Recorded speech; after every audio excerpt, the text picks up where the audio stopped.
ನಮಸ್ಕಾರ. ಹೊಸದಿಗಂತ ಡಿಜಿಟಲ್ ವಾಹಿನಿಯ ಎಲ್ಲ ವೀಕ್ಷಕರಿಗೆ ಸ್ವಾಗತ. ಆರ್ಥಿಕ ನಷ್ಟ ಇದು ಜಾತಕ ಕುಂಡಲಿಯಲ್ಲಿ ಯಾವ ಸಂದರ್ಭದಲ್ಲಿ ದ್ವಾದಶ ರಾಶಿಯವರಿಗೆ ತೊಂದರೆಯನ್ನು ತರಬಹುದಾದಂತಹ ವಿಚಾರವಾಗಿ ತನ್ನದೇ ಆದಂತಹ ದುಷ್ಟ ಆಕೃತಿಯನ್ನು ಪಡೆಯಬಹುದು ಅನ್ನೋದ್ರ ಬಗ್ಗೆ ಚರ್ಚೆ ಮಾಡ್ತಾ ಬಂದಿದ್ದೀವಿ.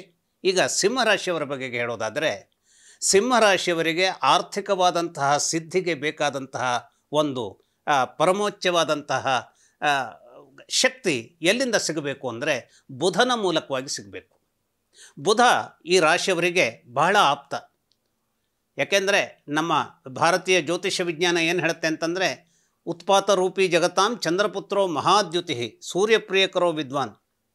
ಅಂತಹ ಬುಧ ಏನು ಮಾಡ್ತಾನೆ ಇವರಿಗೆ, ಈ ಒಂದು ರಾಶಿಯವರಿಗೆ ಆತ ಬಹಳ ಪ್ರಿಯಕರನಾಗಿರೋದರಿಂದ ಬುಧನ ಮೂಲಕವಾಗಿ ಅನೇಕ ರೀತಿಯ ಆರ್ಥಿಕ ಸಿದ್ಧಿಯನ್ನು ಹೊಂದಿರುವಂತಹದ್ದು ಈ ಒಂದು ಪರ್ಟಿಕ್ಯುಲರ್ಲಿ ಸಿಂಹರಾಶಿಯವರಿಗೆ ಅದು ಒಂದು ಚೈತನ್ಯದ ಘಟಕವಾಗಿ ನಿಂತುಕೊಳ್ಳುತ್ತೆ. ಆದರೆ ಇಂತಹ ಬುಧ ಎಲ್ಲಿ ತನ್ನ ಶಕ್ತಿಯನ್ನು ಕಳ್ಕೊಳ್ಬಹುದಾದಂತಹ ಸ್ಥಿತಿಗತಿಗಳು ಜಾತಕದಲ್ಲಿ ತಲೆದೋರುತ್ತೋ, ಯಾಕೆಂದರೆ ಜಾತಕ ಅನ್ನುವಂಥದ್ದು, ಜಾತಕ ಕುಂಡಲಿ ಅನ್ನುವಂಥದ್ದು 2025 ಸಂದರ್ಭದಲ್ಲಿ ಅನೇಕ ರೀತಿಯ ಧನ ಕನಕಗಳು ತುಂಬಿ ತುಳುಕಬಹುದಾದಂತಹ ವರ್ತಮಾನವನ್ನು ಈ ರಾಶಿಯವರಿಗೆ ಒದಗಿಸಿಕೊಡ್ತದೆ ಅನ್ನುವಂಥದ್ದು ಸತ್ಯವಾದರೂ ಕೂಡ, ಇನ್ನೊಂದು 10 ವರ್ಷದ ನಂತರದಲ್ಲಿ ಇನ್ಯಾವುದೋ ಒಂದು ದಶಾ ಬಂದಾಗಲೋ ಅಥವಾ ಭುಕ್ತಿ ಬಂದಾಗಲೋ ಈ ಯಾವೆಲ್ಲ ಹಣಕಾಸಿನ ಒಂದು ದೊಡ್ಡ ಹೊಳೆಯನ್ನು ನಾವು ನಮ್ಮ ಕೈವಶ ಮಾಡಿಕೊಂಡಿದ್ದವೋ ಆ ಹೊಳೆಯೇ ನಿರರ್ಥಕವಾದಂತಹ ಮರುಭೂಮಿಯಾಗಿ ಒಣಗಿ ಹೋದಂತಹ ಒಂದು ಬಾವಿ ಹೇಗಿರ್ತದೋ ಆ ಸ್ವರೂಪದಲ್ಲಿ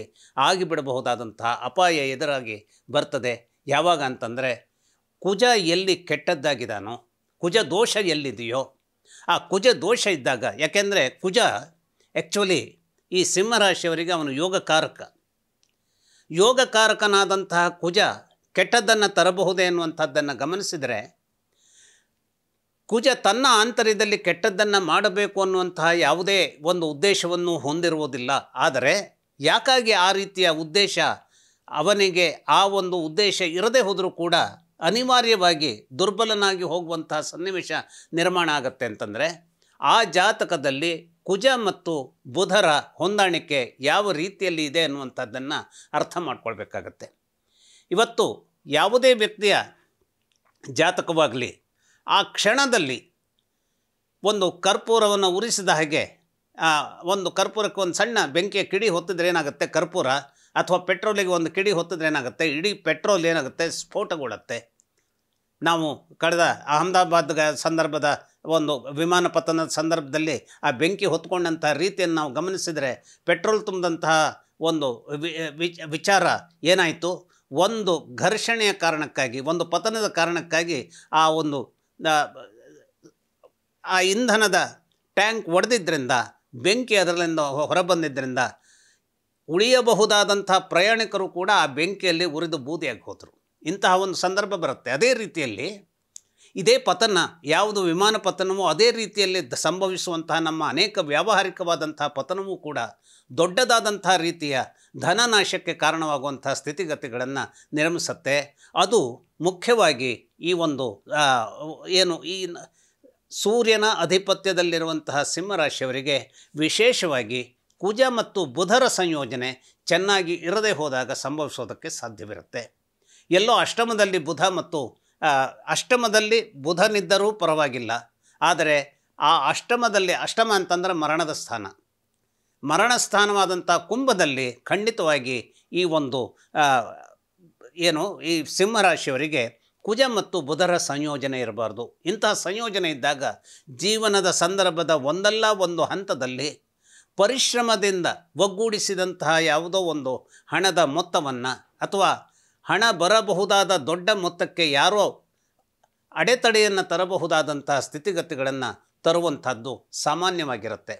ಹಾಗಾದರೆ ಇವರ ಆರ್ಥಿಕವಾದಂಥ ಮೂಲ ಎಲ್ಲಿಂದ ದೊಡ್ಡದೇ ಆದಂತಹ ಒಂದು ಸ್ವರೂಪಕ್ಕೆ ಹೋಗುತ್ತೆ ಅಂತಂದರೆ, ಬುಧನ ಮೂಲಕವಾಗಿ ಅಂತ ನಾನೇನು ಹೇಳಿದೆ, ಅದೇ ರೀತಿಯಲ್ಲಿ ಗುರುವು ಕೂಡ ಇವರಿಗೆ ಹಣದ ಸಂದರ್ಭದಲ್ಲಿ ಅನುಕೂಲಕ್ಕೆ ಬರಬೇಕಾದಂತಹ ಒಂದು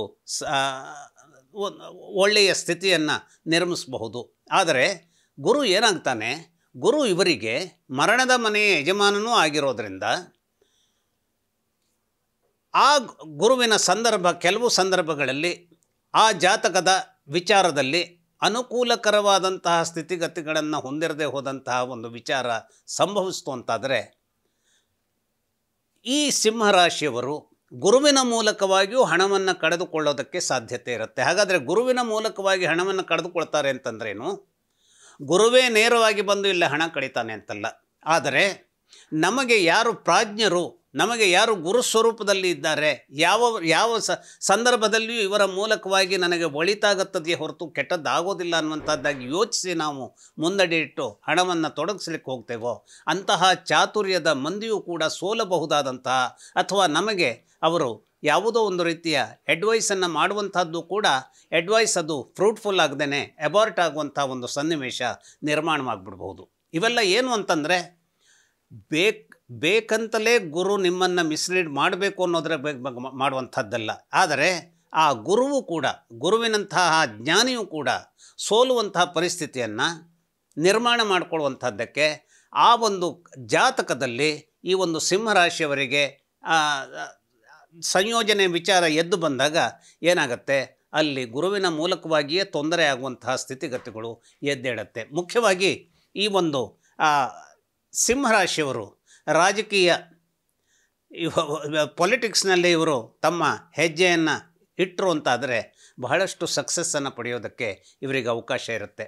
ಅಷ್ಟೇ ಅಲ್ಲ, ಗುರುವಿನ ಸಂಪೂರ್ಣವಾದಂತಹ ಶಕ್ತಿ ಇವರ ಜಾತಕದಲ್ಲಿ ಇದೆ ಅಂತಾದರೆ ಅದು ಪೂರ್ವ ಪುಣ್ಯ ಸ್ಥಾನದ ಒಂದು ನೆರವಿನಿಂದ ಬರಬೇಕು. ಪೂರ್ವ ಪುಣ್ಯ ಸ್ಥಾನದ ನೆರವಿನಿಂದ ಬಂದಾಗ ಅಚಾನಕ್ಕಾದಂತಹ ಸಂದರ್ಭದಲ್ಲಿ ದೊಡ್ಡ ದೊಡ್ಡ ಹುದ್ದೆಗಳನ್ನು ಅಲಂಕರಿಸೋದಕ್ಕೆ ಇವರಿಗೆ ಸಾಧ್ಯವಾಗುತ್ತೆ. ನಾವು ಮೊನ್ನೆ ಒಬ್ಬ ಮುಖ್ಯಮಂತ್ರಿಗಳ ವಿಚಾರದಲ್ಲಿ ಇನ್ನೊಬ್ಬರು MLA ಹೇಳುವಂತಹ ಶಾಸಕರೇನು ಹೇಳ್ತಾಯಿದ್ರು, ಆತ ಅದೃಷ್ಟವಂತ, ಮುಖ್ಯಮಂತ್ರಿ ಆಗಿಬಿಟ್ಟ.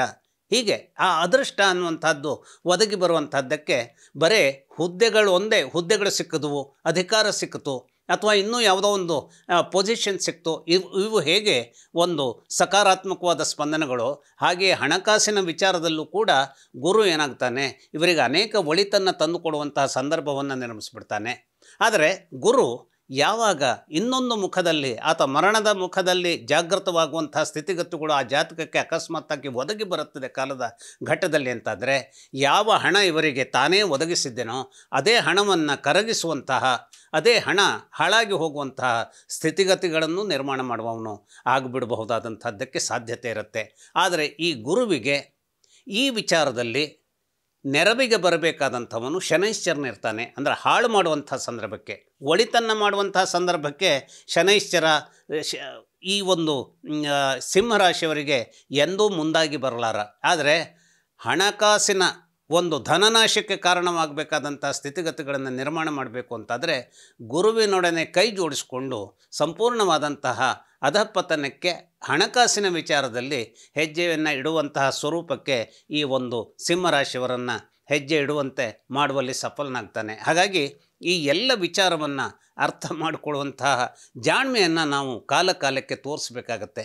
ಅಂದರೆ ಇದರ ಅರ್ಥ ಏನು, ಎಲ್ಲವೂ ಈ ಗ್ರಹಗಳಿಂದಾಗಿಯೇ ಆಗತ್ತೆ. ಹಾಗಾದರೆ ನಮ್ಮ ಪ್ರಯತ್ನಗಳಲ್ಲಿ ಏನಿದೆ ಅಂತ ಕೇಳಿದರೆ, ಈ ಪ್ರಜ್ಞೆ ಅನ್ನುವಂಥದ್ದೇನಿದೆ, ಈ ಪ್ರಜ್ಞೆ ಅನ್ನುವಂಥದ್ದು ಗ್ರಹಗಳ ಮಟ್ಟಿಗೆ ಸಿಗುವಂತಹ ಒಂದು ಏನು ಶಕ್ತಿ ಅಲ್ಲ. ಈ ಪ್ರಜ್ಞಾಶಕ್ತಿ ನಾವು ಅದೊಂದು ದೈವ ಬಲದಿಂದ ನಮಗೆ ನಾವೇ ಅದನ್ನು ಮಾಡಿಕೊಳ್ಬೇಕಾಗತ್ತೆ. ಯಾಕೆ ಅಂತಂದರೆ ಇವತ್ತು ಬೆಂಕಿ ಇದೆ, ಆ ಬೆಂಕಿಯನ್ನು ನಾವು ಮುಟ್ಟಿದ್ರೆ ಮಾತ್ರ ಸುಡುತ್ತೆ.